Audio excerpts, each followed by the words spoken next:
Alam mo mga boss, no? Nag-iisip ako. Gusto ko sana gusto ko talaga mag-donate. No? Kanila, lalo kay Rini tsaka lalo kay Divine. Kasi si Divine halos walang mag-donate eh. Meron man, pero ang konti. Nakawawa din si Divine eh. Hindi naman sila kasi mayaman. Oo, sa Nigeria siya eh, no? Pagdasal lang natin, sana may mga tuloy-tuloy sana mag-donate sa kanilang dalawa kasi buhay pa sana sila kung ano. Ayun, parang kain ko na kayo. Sabi ko nga, pag kumita yung kanta, paano nga kung hindi? Yan ang problema. Hindi, ganito na lang, pagka hindi kumita. Hindi, parang kain ko na kayo. Pasensya na, hindi mo na mag-donate. Oh. Pagka ano na lang, kumita. Oh. Pero gagawin ko pa rin yung kanta, final. Oh. Kasi, hindi ko alam kung papasa ka YouTube yan. Oh, tsaka kung may kita, ayun. Yun lang, in-update ko lang. Final decision. Oh.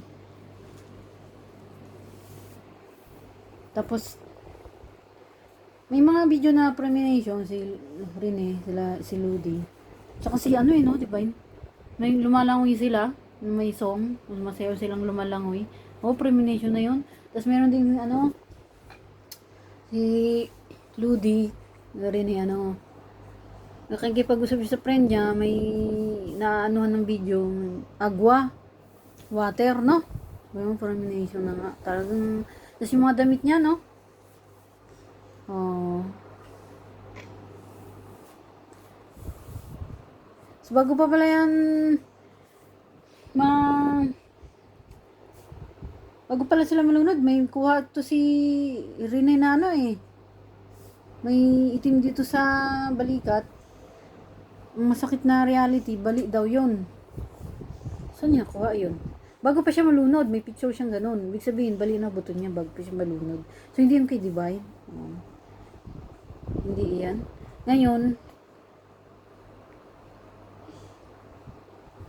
nung hindi pa lumalabas yung video, picture yun eh. Na may itim siya dito. Mukhang bali na dun yung buto niya eh. Hindi pa sila nalunod, wala pa sila sa dagat. Tahimik siya eh. Parang itim yung mukha niya. Yung mata ba? Yung mukha, yung mata maitim. Tingin ko masakit yun. Masakit yung balikat niya. Tapos stress, tapos etc. Tapos malayo siya sa team niya. Oh. Tapos, si Diba hindi nakunan ng picture. Si Rene lang nakaganon siya. Parang maitim yung niya.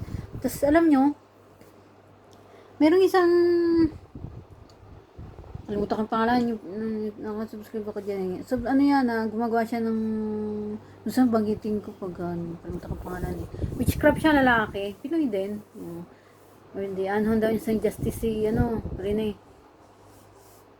Naniniwala ako dun sa sinabi niya na,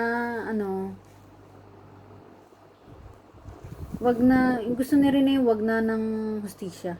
Tsaka brother ang turing niya sa mga team niya. Kahit ginanon siya. Kasi bakit? Karakter kasi ni Rene mabait eh. Di ko siya kilala. Di kami close. Pero mabait siya. Nakakaiyak kasi bang nakita ko yung picture ni Rene. Hindi pa sila nalulunod. May itim na yung dito niya. Sakit niyan. Nai-imagine ko nga sakit nun. Balikat, no? Buto. Mukhang nahihising talaga ito. Tapos, siya?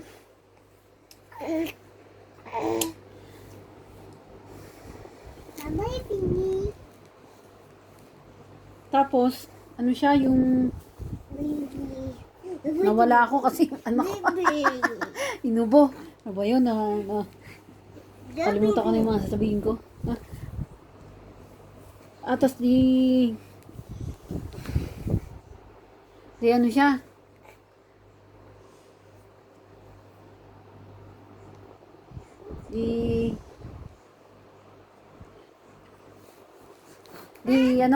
Itim yung dito niya nung may picture o buhay pa siya, hindi pa siya nalulunod. Tapos ngayon, mo sa itong buhay, may tropa, hindi mo kami sobrang close kasi ngayon, wala na kami kontak eh. Galing sila sa Prat, dalawa. Sabi nila, totoo talaga yan, yung hazing.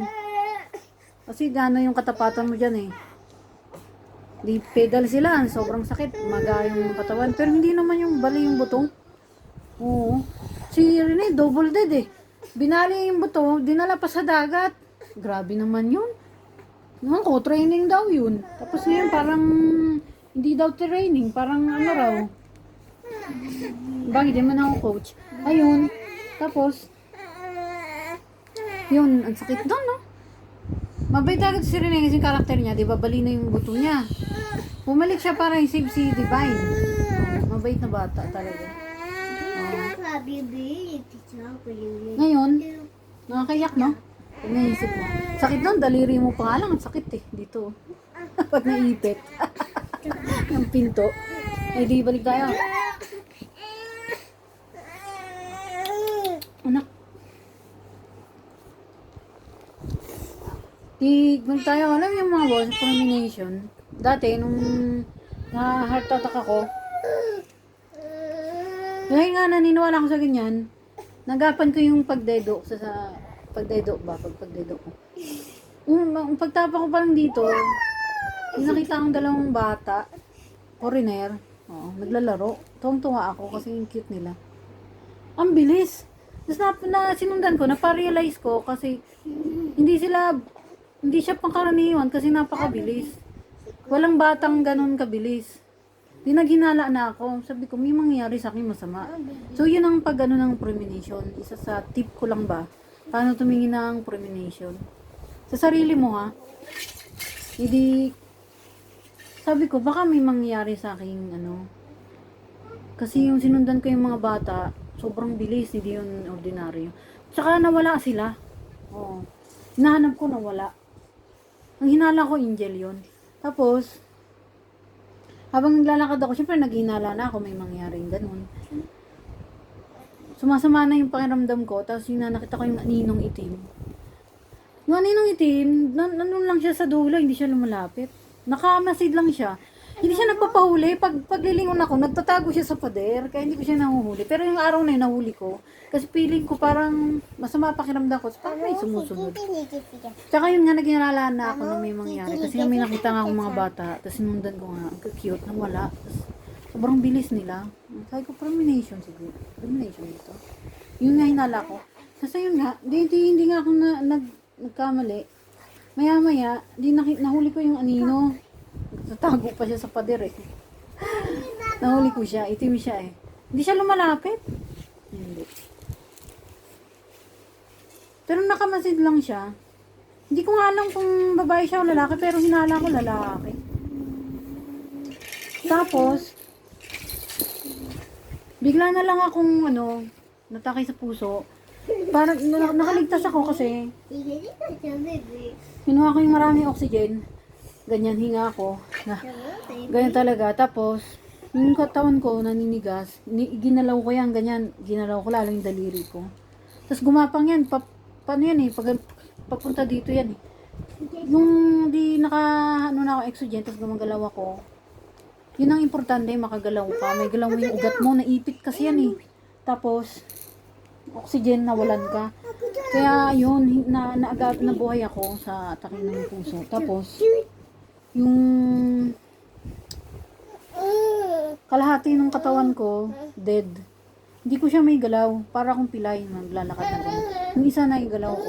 Yun ang importante, maigalaw mo yung katawan mo, mga ugat mo. Kasi naipit yan, dire-diretso kasi yan. Tapos naalala ko sabi nung tropa ko dati. Parang gano'n na nga. Hindi naman niya sinabi talaga diretso. Pero parang gusto mo ba sumali sa prat? Kaisip ko. Prinangka ko naman siya. Isip ko, ayos yan ah. Walang iwanan. Di ang dami yung kontak. Sabi ko, isa pala yan sa dahilan. Kaya mga buhay mo, gumanda. Ganyan ako. Sabi niya, oo. Baka pakinabang din naman kami na iwanan. Pag nangilangan ako, nandiyan naman sila. Sabi ko, ako lang prat eh. Kaya mahirap. Kaya ganitong buhay ko, mas mahirap. Ganyan. Tapos, di naman yung sinabi sumali ka. Pero sinabi ko lang sa kanya, hindi ko kaya yan. Daliri ko nga lang, wag naipit. Nagangawa na ako eh. Hindi ko kaya kilala ko yung katawan ko eh. Hindi ko baka madeds ako dyan. Ayun lang mga boss ah. Please support my Eugene song and sana naintindihan nyo kasi yung mga anak ko medyo maingay. Normal lang yan mga bata. Yung tayo nga makulit. Gusto ko may YouTube channel, may dyan itong bahay malinitaw.